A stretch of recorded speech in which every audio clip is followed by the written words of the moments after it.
Hello, dear friends.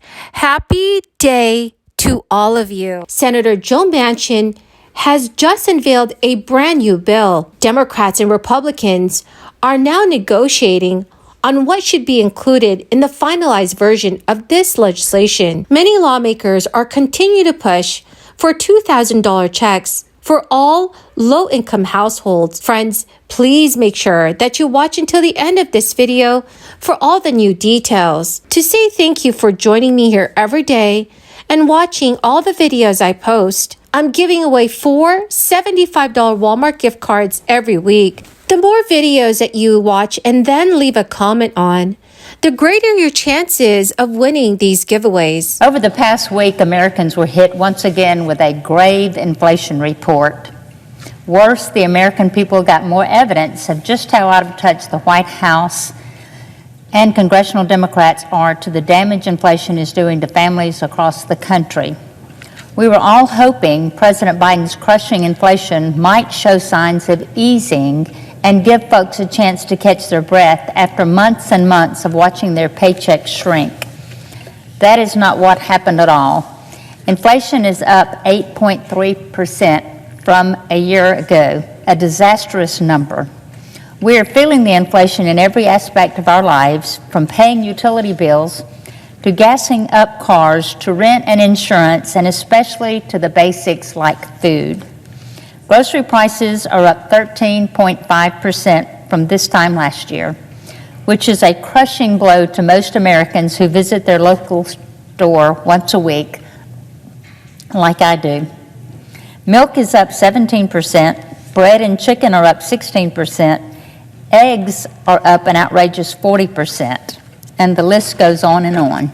I do my own shopping for my family, and I see this weekly, and it is incredible. This is a reality, but President Biden appears to... Pennsylvania Governor Tom Wolf made another pitch last week to get relief checks to some Pennsylvania residents. Governor Tom Wolf said that the checks will help Pennsylvanians deal with the rising costs caused by inflation. The governor is proposing to use the state's crisis relief money to send $2,000 checks to households that earn $80,000 or less per year. Governor Wolf contends that the direct payments are the best way to help households cope with these high prices. He told reporters any household $80,000 or less of income to get a $2,000 check to pay for whatever they wanted: food, clothing, gas, rent, mortgage insurance. And I think that's the kind of thing we ought to be doing to help people grapple with inflation. Republicans want to curb spending and save money. If the checks are approved, about 250,000 Pennsylvania households will be eligible. The relief check proposal, which is called the Pennsylvania Opportunity Program, would spend a total of $500 million. Hawaii residents would receive one-time direct payments of up to $300 this month as part of the state's constitutional refund given to each resident who files an income tax return for the previous fiscal year. Those who have not yet filed tax returns, owed money to the government, or filed their taxes after July 31st will receive their checks 10 weeks after the Department of Taxation receives their documents. Governor David Ige said in a statement, "It is my hope that the $300 million in tax refunds being distributed so far brings some relief to the hardworking people of the state of Hawaii who were hit hard by the crisis." According to the Hawaii government, the amount each person will receive as part of the refund is determined by the person's filing status, adjusted gross income, and a number of claimed exemptions. Single taxpayers earning an annual income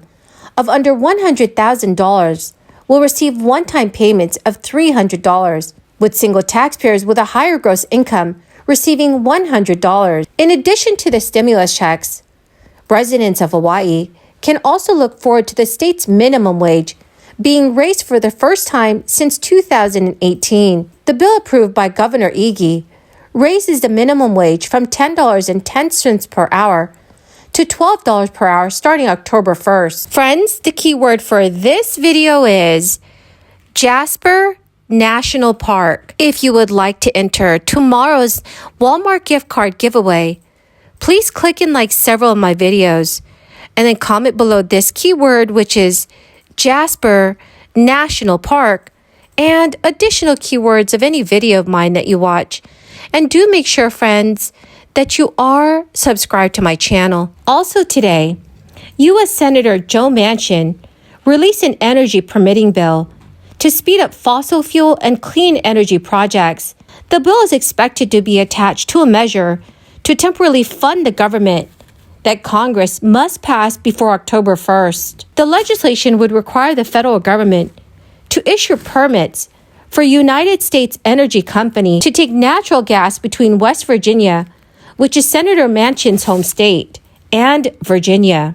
The wider funding bill needs approval of the House and Senate and to be signed by President Biden in order to become law. Senator Manchin's staff told reporters that he believed that the funding bill would receive 60 votes, which are needed to pass the Senate with the permitting measure attached. The permitting measure from Senator Manchin, a centrist Democrat and an important swing vote in the 50-50 Senate, would require President Biden to designate 25 energy projects of strategic national importance for speedy federal review. The bill also sets a 2-year target for environmental reviews on energy projects that need to be completed by more than one federal agency. Progressive lawmakers and environmental groups have been very concerned that the bill would speed fossil fuel projects while undermining U.S. environmental laws. In the House of Representatives, 77 Democrats this month asked House Speaker Nancy Pelosi to keep the side deal out of the funding bill. Senator Tim Kaine, who is a Democrat from Virginia, said after the bill was released, he could not support its highly unusual provisions regarding the pipeline. A Republican from Manchin State issued her own bill this month, which is more favorable to fossil fuels. Some Republicans were also concerned because Joe Manchin voted for President Biden's Inflation Reduction Act, which contained $369 billion for climate and energy security. Well, my fantastic and fabulous friends, that is the end of my daily stimulus update video for today. Thank you, dear friends, for joining me here and watching all the videos I post. I'll be announcing a winner for the Walmart gift card giveaway in a video tomorrow. So please remember to enter all the keywords in the comment section below and do stay tuned for that video. Thank you, my friends, and have a wonderful and blessed Tuesday. Be living in a very, very different reality. When the latest bad inflation numbers were released last week, President and Washington Democrats threw a party on the White House lawn. That's right, a party, a lawn party. The President and Democrats celebrated as the rest of us watched the Dow plummet and receive an inflation report confirming that this is the worst year for food and electricity inflation since the fallout from President Jimmy Carter. What exactly did they celebrate? Their latest reckless big government and spending bill. Mr. President, I don't have to remind you that just over a year ago, the Democrats rammed through their $2 trillion spending spree, despite economists warning that it would be a catalyst for rampant inflation. Economists warned us then, and they are warning us now about the misnamed Inflation Reduction Act, namely that it won't do anything to ease inflation, but it will certainly add to the deficit. Apparently, hosting a big party is preferable than heeding these nonpartisan warnings and getting to work to get our nation back on the right track. When the Inflation Act was on the floor, Republicans tried countless times to adopt solutions to tackle inflation, crime, and secure our border. But our efforts were consistently shut down because not one Senate Democrat could spare a penny from the Green New Deal. No, they have their own priorities, and they are awfully out of touch with the priorities of American families. On Sunday, we were given more evidence that the president is living in a completely different world than the rest of us. The president appeared on 60 Minutes, where he discussed several challenges currently facing our nation. Only according to him, our nation is doing swell. Indeed, the president seemed to paint a rosy picture of little to no inflation and suggested we should be relieved by the new inflation numbers. When asked what he could do better and faster to help Americans get some relief at the grocery store checkout line, he claimed inflation was hardly at all up. Hardly at all? Say that to parents paying 40% more for a dozen eggs just to feed their children breakfast. Say that to workers who are watching their savings dwindle month after month because their paychecks can't keep up with these prices. Say that to the Americans who are just barely getting by in this economy. President Biden, you may not have to visit the grocery store or pay an electricity bill, but my constituents do. Time and time again, the president and his allies in Congress have proved he is out of touch with American priorities and in denial about real suffering and fears for the American people. They are right to question whether they can still afford the leadership they're getting out of the White House and Democrat-led Congress. It's high time for the president and Democrats to align their priorities with those of the people, allow real solutions. He has said many times that he gives the Federal Reserve their independence to make the monetary decision on how to deal with inflation. That is something that, again, we give their independence. We believe they have the strongest tools to deal with that. But we know that Americans are feeling the pain of higher costs, higher prices. That's why we have worked so hard to bring down gas prices. We've seen for 76 days gas prices have gone down.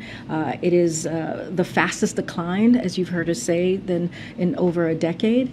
And so that is important. That's why the Inflation Reduction Act was so critical in dealing with, that's going to deal with lowering costs, that's going to deal with that $300 billion, going to deal with reducing the deficit, which is important, which is now that $1.7 trillion deficit that we have seen under this president in the past 19 months. $380 billion was done last